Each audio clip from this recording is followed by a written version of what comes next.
It's 3 in the afternoon on the road that cuts through Capharnaum. The sun of Galilee still burns. You're sitting at your tax booth, the worn wooden table, the copper scales to your right. And in front of you, a caravan of merchants who won't look you in the eye. They never look you in the eye. You pick up the bronze badge hanging around your neck, hot from the sun, heavy because of what it means, the number of your concession engraved on it. A concession you paid for in advance to the empire, which you need to recover before you profit a single denarius for yourself. You lift the badge, not to show anyone, just to feel the weight in your hand.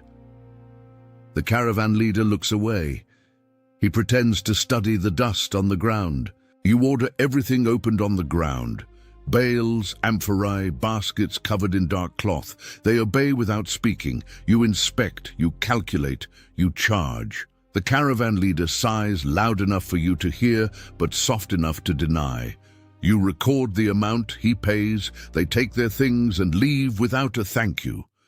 The dust settles back onto the ground after they disappear around the bend in the road. It's like this every day for 4 years now. But today, something is different. Early this morning, before the first caravan, one of your helpers arrived panting with news you haven't been able to get out of your head since. He said that Matthias, the publican from the northernmost post, the one at the entrance to Capharnaum near the sea, left. He got up from his tax table in the middle of work and walked away. He followed a man, a rabbi from Nazareth. You stayed silent for a long time. Matthias had been a publican for 6 years. You knew his face from a distance, the way he tilted his head when he did the math, his shoulders always hunched slightly forward. You were never real friends, but you were the same kind, the same category that the people of Capharnaum avoided in the street.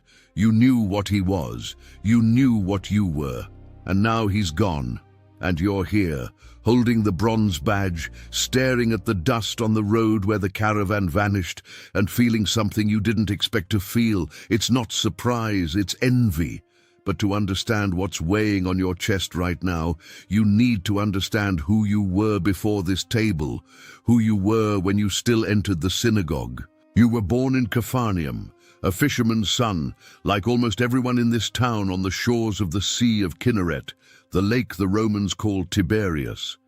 Your father would head out before dawn, return smelling of fish and sweat, and give your mother what was left after paying the lease on the nets, the boat owner's cut, the tribute to the temple in Jerusalem, and then something for Roma that arrived in the form of an imperial agent every harvest.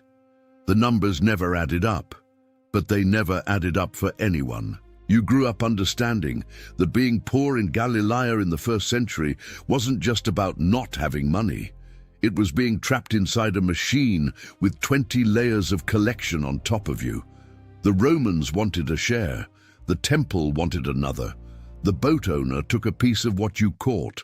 The merchant paid the minimum for the fish and charged the maximum to the customer. And at every layer of this machine, there was a man with a scroll, a scale, or a sword ensuring you paid. You saw your father age faster than he should have, hands that looked like tree bark at 40, a hunched spine, a dry cough that wouldn't go away in winter. And one thing you noticed since you were a child, the way he lowered his head when he entered the market and the other fishermen didn't. The debt, always the debt. At 18, you entered into a deal that seemed simple. A moneylender in town needed someone trustworthy to make collections, not the kind of collection that hurts, just going to people, reminding them they owed, bringing back the envelope. You needed money. Your father was sick, the nets were rotten, and there was no way to buy new ones. You said yes. It was 3 months of collections. In those 3 months, you saw up close what poverty does to people. You knocked on the door of a widow who owed the moneylender because her husband died before paying. You entered the house of a potter who had been in debt since his kiln broke and his stock turned to dust. You heard stories that were shaped exactly like your family story, but with a different ending. You delivered the envelopes to the moneylender and went home. In the 4th week, someone saw you making a collection, someone you knew from the synagogue. He didn't say anything, but he looked at you in a way you never forgot, as if you had crossed a line he didn't know existed until you crossed it. You didn't lose his friendship that day. You lost your status as a person in his mind. When the job with the moneylender ended, you tried to go back to normal, but normal no longer recognized you. In the synagogue, people moved away a little. The men who used to comment on the fishing or the latest news from Jerusalem now had other topics when you approached. It wasn't hate, it was something worse. It was the quiet certainty that you were no longer one of them. The question wasn't if you would fall deeper.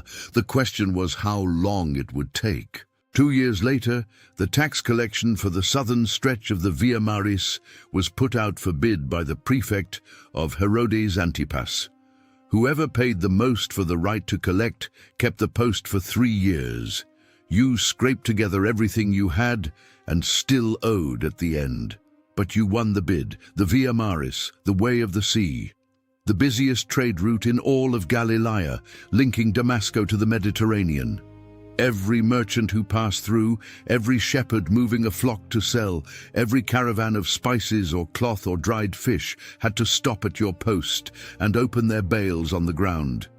The bronze badge arrived along with a document in Latin and Aramaic explaining your powers. You could inspect any goods, you could determine the taxable value, you could seize animals or property as collateral, and you could charge whatever interest you deemed reasonable to those who couldn't pay on the spot. Reasonable. That word did a lot of work in your favor for a long time. In the first months, you tried to be honest. You really tried. You charged what seemed fair, recorded everything in your leather ledger, sent Roma's share to the regional collector, and kept a small margin. You slept better, but the math didn't work. You had paid a massive amount to the government in advance to win the concession. You needed to recover that value plus 3 years of operating costs plus something for yourself. And the honest margin didn't cover it. You did the math 3 nights in a row with the lamp burning late and got the same result every time. It wasn't enough. So you started charging a little extra. Not much, just enough. 1/10 more on the declared value of this caravan, 1/5 more on that one. The merchants complained. You showed the Latin document. You had the badge. You had the authority. They paid. And the strangest thing happened. You got good at it. Quick to calculate the value of a commodity. Quick to identify who could afford to pay more and who couldn't. Quick to notice when someone was hiding something at the bottom of a bale. Quick to offer the loan. With interest, you called reasonable and the debtor called unpayable to those who didn't have the money on the spot. Competence turned into pride. Pride turned into habit. Habit turned into who you were. And while you got better at it, the rest of your life withered away. The synagogue was the first thing. Formally, the rabbi didn't expel you. He didn't have to. The Talmud had already done it for him. The scribes of centuries past had categorized publicans along with murderers and thieves. Your money was considered obtained through fraud and violence, so impure it couldn't even be used for charity. The temple wouldn't accept your offering. You stopped going to the synagogue on the Sabbath. Not because they forbade you, because the silence when you entered was heavier than staying home. Your mother was the second thing. She knew what you did, of course. In a place the size of Capernaum, everyone knew everything. She didn't kick you out of the house. She didn't curse you. She just started talking less when you were around and smiling in a way that seemed to cost her effort. You visited her every Sabbath, brought food, she thanked you, you sat in silence for a long time, and you left. Her silence was the worst, because it was different from the silence of strangers. It was the silence of someone who loves you, but can no longer say it without swallowing something at the same time. Your childhood friends were the third thing. They left one by one, not all at once, but slowly like water evaporating from a bowl left in the sun. First, they stopped inviting you to dinners. Then they stopped to chat when they ran into you on the street. Then they started walking on the other side. The Talmud says that defrauding a tax collector is not a sin. You knew that. Every publican knew that. It meant that in the mind of every Jew who passed through your booth, deceiving you was permitted. You weren't a person to be respected. You were an obstacle to be bypassed. And so you learned something about loneliness that can't be explained to anyone who has never lived it. It's not the lack of people around. You saw people every day. Hundreds of faces in the caravan, in the market, on the street. The loneliness was of a different nature. It was being in the middle of a people and not belonging to them. It was being from that place and being treated like a stranger in it. It was waking up every day knowing you were the category that no one wanted to be. With time, you stopped feeling it as pain. You became numb. The only ones who ate with you were the other publicans and those the people called sinners, a word that in the mouths of the Pharisees meant anyone who didn't follow their rules. Prostitutes, Samaritans, Gentiles who did business with Jews, the various rejects of a society that had clear rules about who was pure and who wasn't. These were your table companions. They were good people for the most part. You knew that. They carried stories similar to yours, different entries into the same dead end. Barabbas, another publican from the northern stretch, who started because he needed to pay for his sick son's treatment and then simply stayed because he didn't know how to do anything else. Miriam de Magdala, who showed up sometimes in the same space, eyes sunken, present and absent at once. Simon the tanner, who lived near the sea because the smell of his work with animal hides made it impossible to live near any synagogue, impure by trade, not by choice. You ate, drank, talked, and in the end you went home and lay there staring at the ceiling. Because there was one thing that wouldn't go away, even after the pain did, a question that sat there at the bottom, like a stone at the bottom of a well. It wasn't whether what you did was right or wrong. You had known the answer to that for a long time. It was another question, a harder one. Who would you be if you had chosen differently? You tried not to think about that question. It led nowhere.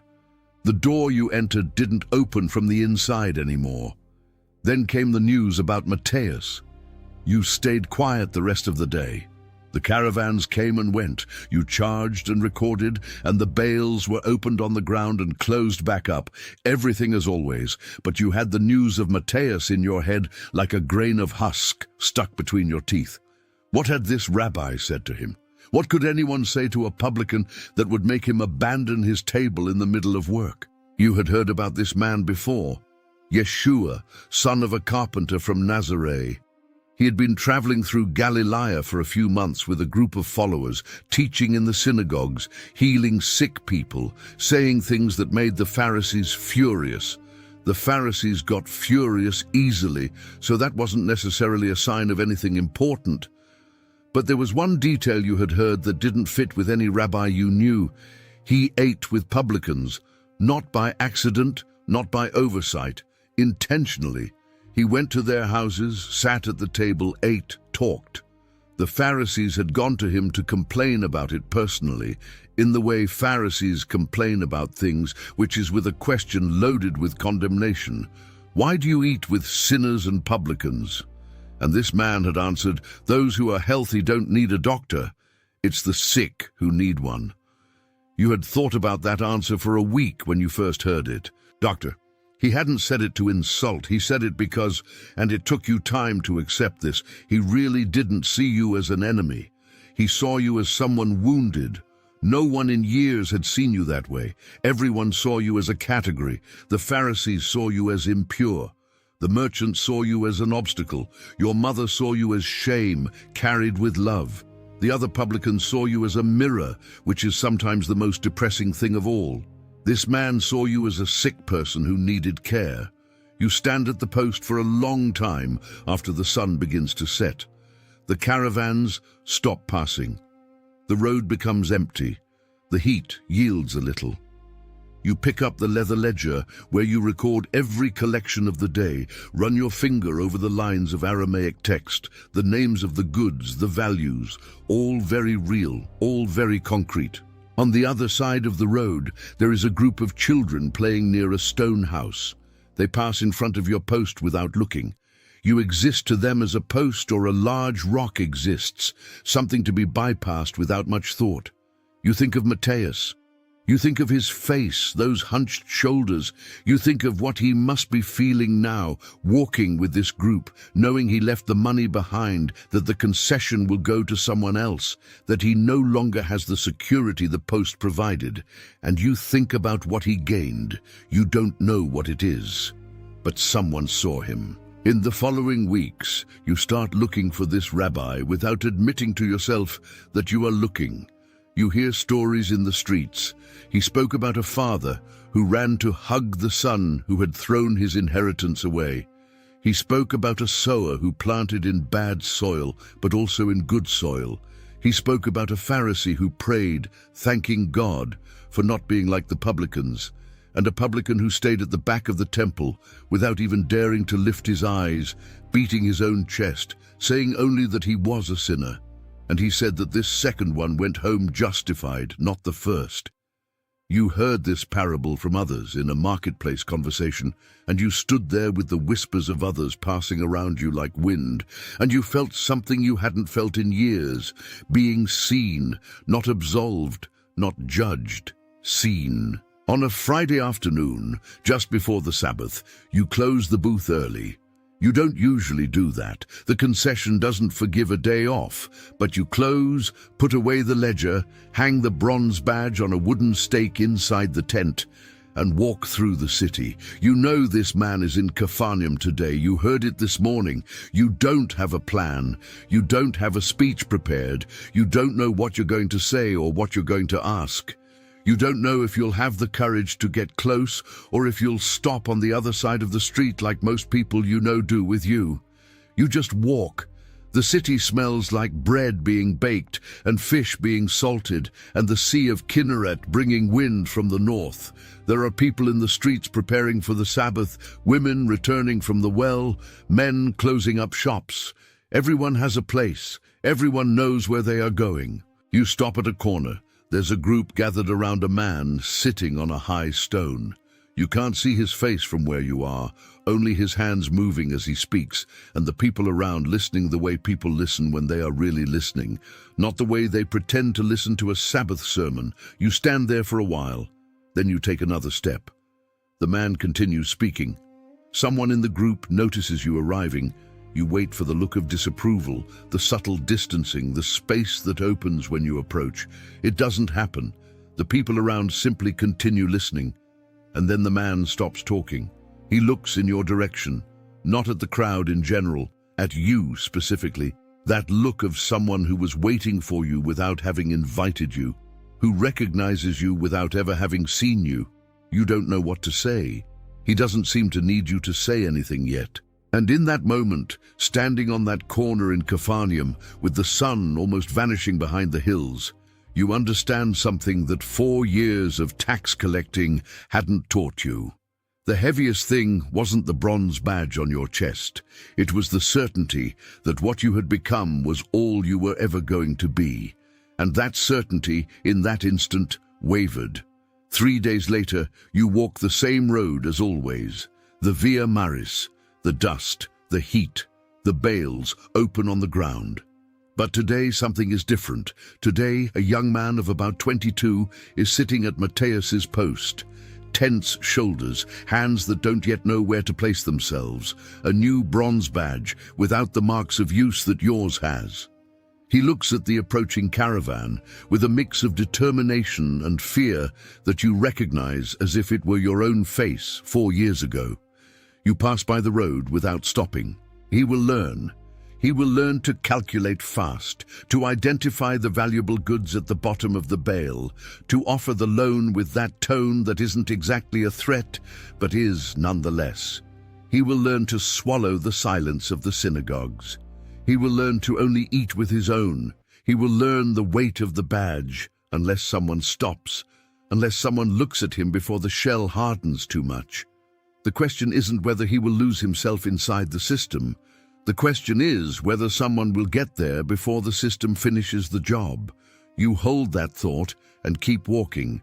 If you want to understand what it was like to live on the other side of this same system, in the shoes of those who built the empire that created the publicans, subscribe to the channel because this is just beginning. Next video, POV, you are Moises on the day you refused to be a prince of Egypt.